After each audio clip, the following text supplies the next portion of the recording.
మాట్లాడగలను అధ్యక్ష. ఆ అక్కలకు నేను చెప్పగలను, ఆ అక్కల్ని నేను సొంత అక్కల్లాగానే భావించిన.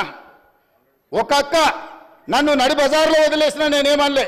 ఇంకొక అక్క ఎలక్షన్కి పోతే నా మీద 2 క్రిమినల్ కేసులు అయిన ఈ రోజుకునే కోర్టుల చుట్టూ తిరుగుతున్న అధ్యక్ష. మీరు మాత్రం అక్కడికి వెళ్ళి మహిళా కమిషన్ చైర్పర్సన్ తెచ్చుకున్నారు, ఎమ్మెల్యే టికెట్ తెచ్చుకున్నారు, ఎమ్మెల్యేలు అయినారు.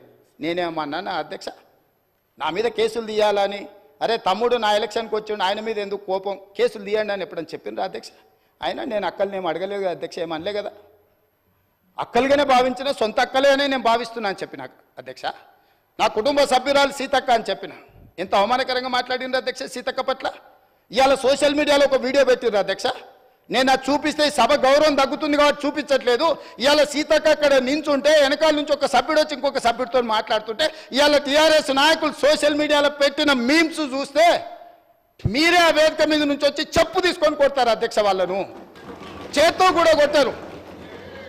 ఒక ఆదివాసి బిడ్డ, ఉద్యమాల నుంచి వచ్చిన బిడ్డ, పేదల కోసం కొట్లాడుతున్న సీతక్కను అవమానించే విధంగా ఇదేనా మీ నీతి, మీ జాతి? ఇందుకోసమేనా మీరు ఇవాళ ఇట్లాంటి రాజకీయాలకు పన్నుతారా? ఆమె దళిత, ఆమె ఆదివాసి ఆడబిడ్డ కాబట్టి ఆమెను అవమానించవచ్చా? ఇవాళ నేను అక్కలకు చెప్పదలుచుకున్న ఈ వేదిక మీద నుంచి, అక్క ఎవరి ఉచ్చులో పడి మీరు తప్పుదో పడుతుండ్రో వాళ్ళని నమ్ముకున్న సొంత చెల్లెలు తిహార్ జైల్లో ఉన్నది అక్క. సొంత చెల్లెలు తిహార్ జైల్లో ఉంది అధ్యక్ష. సొంత చెల్లెల్ని తిహార్ జైల్లో పెట్టి ఢిల్లీకి వెళ్ళి మమ్మల్ని లోపలేకు, మా చెల్లెలు కావాలంటే ఇంకో ఏడాది లోపల పెట్టని వేరే సారాలు చేసుకున్న నీచులు అధ్యక్ష వాళ్ళు. వాళ్ళ గురించి ఏందక్క మీరు మాట్లాడేది? ఈ అక్కల కోసం కొట్లాడింది నేను అధ్యక్ష, వాళ్ళు కాదు. కాబట్టి ఆ అక్కల పట్ల నేను మహిళల పట్ల గౌరవంగా ఉండేవాడిని, అక్కల్ని గౌరవించేవాడిని.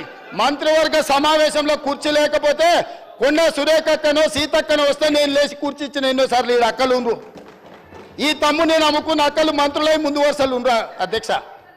ఈ తమ్ముడిని నమ్ముకున్న అక్కలు మంత్రులై ఇక్కడ ఉన్నారు.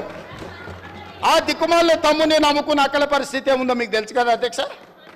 సొంత చెల్లెలు జైల్లో ఉంది అధ్యక్ష. ఆ చెల్లె గురించి మాట్లాడారు. కానీ ఇవాళ రైతు రుణమాఫీని దెబ్బతీయడానికి, స్కిల్ యూనివర్సిటీ ఆలోచనను నిరుద్యోగ యువకులకు ఉపయోగపడకుండా అడ్డుకోవడానికి, ఇవాళ మా మాదిగల సోదరుల ఆకాంక్ష నెరవేర్చడానికి ప్రయత్నం చేస్తే సభకు రారు అధ్యక్ష. ఇంతకుముందు మా సభ్యుడు బాగా చెప్పిండు అధ్యక్ష.